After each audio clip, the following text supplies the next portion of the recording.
Assalamualaikum warahmatullahi wabarakatuh. Kepada yang terhormat Bapak Dr. Haji Dadang Rahman Munandar, MPD, selaku dosen pengampu mata kuliah pengelolaan pendidikan. Di sini saya akan menjelaskan mengenai laporan pengamatan tentang pengelolaan kelas di 3 sekolah dasar. Sebelumnya, izinkan saya untuk memperkenalkan diri terlebih dahulu. Saya Galuh Ratri Rakasiwi dari kelas 3A dengan NPM 221063105070. Nah, yang pertama itu apa sih pengelolaan kelas? Pengelolaan kelas itu adalah strategi yang dilakukan oleh seorang guru untuk menciptakan lingkungan pembelajaran yang kondusif serta efektif di dalam kelas.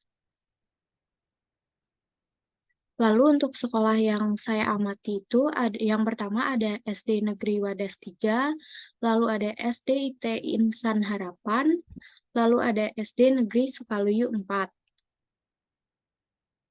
Nah, yang pertama ini ada SD Negeri Wadas 3. Untuk alamatnya itu ada di Perum Karaba Indah, Desa Wadas, Kecamatan Teluk Jambe Timur, Karawang.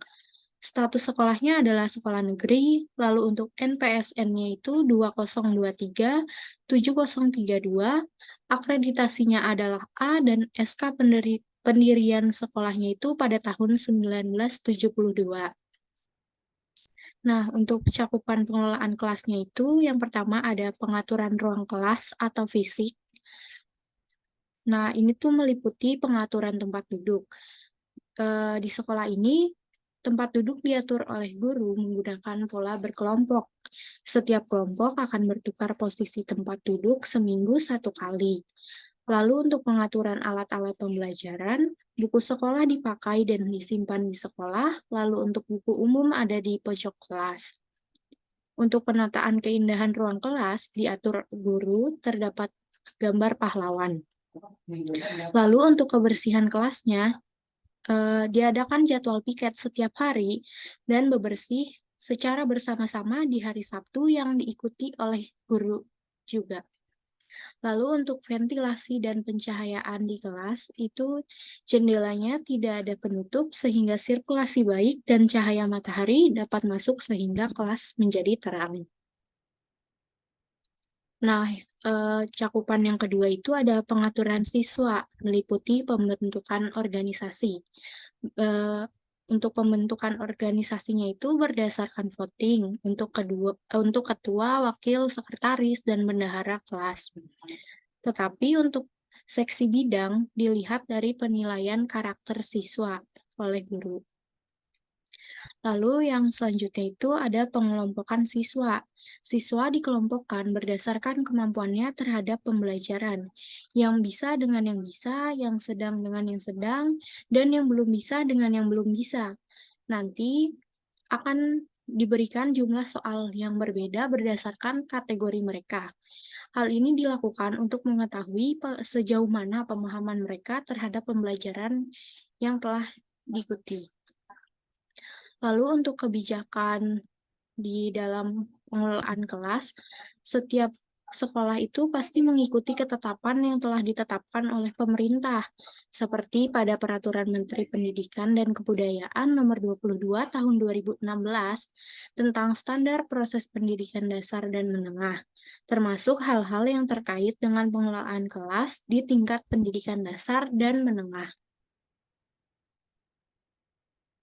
Nah, adapun untuk kekuatan pengelolaan kelasnya yaitu siswa dikelompokkan sesuai kemampuannya sehingga guru dapat lebih mudah dalam mengelola pembelajaran. Selain itu, siswa yang sudah bisa dapat menjadi tutor sebaya bagi temannya yang belum bisa. Untuk kelemahannya sendiri itu dikarenakan banyaknya jendela yang tidak tertutup menjadikan kelas lebih cepat berdebu. Debu tersebut tentunya tidak baik bagi kesehatan siswa. Nah, yang selanjutnya yang saya amati itu ada SDIT Insan Harapan yang beralamat di Jalan Bakan Pasir Kunci, Dusun Sindang Palai, Pasir Mukti, Kecamatan Telaga Sari, Karawang. Status sekolahnya adalah sekolah swasta dengan NPSN-nya 01425 dengan akreditasi A. Lalu untuk SK pendiriannya itu pada tahun 2019. Untuk cakupan pengelolaan kelas, yang pertama itu pengaturan ruang kelas atau fisik. Untuk pengaturan tempat duduknya itu menggunakan pola berderet, siswa bebas menentukan akan duduk dengan siapa dan diadakan rolling. Lalu untuk pengaturan alat-alat pembelajaran, buku diletakkan di perpustakaan dan proyektor di ruang penyimpanan. Untuk penataan keindahan ruang kelas, ada gambar pahlawan yang diletakkan di kelas. Lalu untuk kebersihan kelas itu dilaksanakan piket setiap hari. Untuk ventilasi dan pencahayaan, terdapat banyak jendela dan ventilasi, sehingga sirkulasi udara baik serta pencahayaannya menjadi terang. Untuk pengaturan siswanya itu ada pembentukan organisasi, siswa mencalonkan diri dan dipilih melalui voting. Lalu untuk pengelompokan siswa, siswa hanya dikelompokkan saat materi tertentu dan bebas memilih kelompoknya. Untuk kebijakannya, sama seperti sekolah sebelumnya, yaitu menggunakan Peraturan Menteri Pendidikan dan Kebudayaan Nomor 22 Tahun 2016 tentang standar proses pendidikan dasar dan menengah, termasuk hal-hal yang terkait dengan pengelolaan kelas. Untuk kekuatan yang ada pada pengelolaan kelas di SD ini adalah dengan banyaknya ventilasi sirkulasi menjadi baik, serta dengan pengaturan alat-alat pembelajaran yang baik dapat menunjang kegiatan pembelajaran menjadi lebih baik. Untuk kekurangannya sendiri itu, siswa dikelompokkan dengan memilih sendiri, sehingga terkadang siswa yang belum mengerti materi pembelajaran menjadi satu kelompok yang membuat mereka kurang bisa dalam mengerjakannya. Untuk SD yang ketiga ini, yaitu SD Negeri Sukaluyu 4, yang beralamat di Jalan Parikesit 4, Blok R, Perumnas Bumi Teluk Jambe Timur, Desa Sukaluyu, Kecamatan Teluk Jambe Timur, Karawang. Status sekolahnya adalah negeri dengan NPSN-nya itu 20236869 dengan akreditasinya A. SK pendirian sekolahnya ini pada tahun 1997. Untuk cakupan pengelolaan kelasnya, yaitu yang pertama ada pengaturan ruang kelas atau fisik, meliputi pengaturan tempat duduk, yaitu menggunakan pola berderet, terus siswa menentukan sendiri teman duduknya, tetapi diadakan rolling setiap hari dan rolling barisan 1 minggu sekali. Lalu untuk pengaturan alat-alat pembelajarannya itu, alat peraga biasanya di perpustakaan. Untuk buku-buku pelajaran ada di kelas, tetapi untuk buku yang bersifat umum biasanya diletakkan di perpustakaan. Untuk penataan keindahan ruang kelas, terdapat gambar-gambar pahlawan yang ditempel di dinding-dinding kelas. Untuk kebersihan kelasnya itu diadakan kegiatan piket kelas setiap hari. Lalu untuk ventilasi dan pencahayaan yang ada di kelas tersebut yaitu terdapat banyak jendela sehingga sirkulasi baik serta sinar matahari dapat masuk untuk pencahayaan.